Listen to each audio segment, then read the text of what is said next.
si na něj vyšlápal policejní šéf, nechtěl, aby znova tekla krev. Teď mu zní poslední zvonění o pohřební. V okolí se každej válko sejme hardy dál a Marty za ním podíl vojska hnal.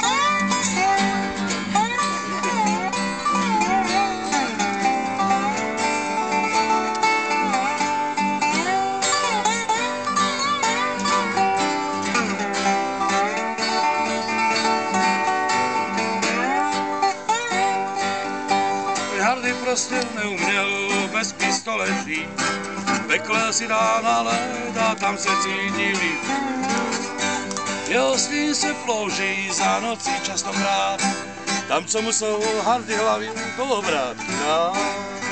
Teď mu zní poslední zvonění o pohřební. V okolí se každej válko sejme Hardy dál, Marty za ním chodil vojska hnal. Zhyňal sa.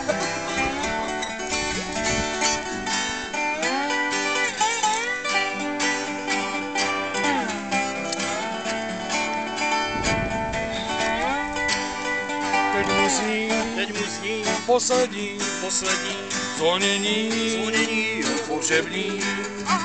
V okolí se každej válko sejme Hardy dál, Matěl chodil vojska hnal. Ešte jedno.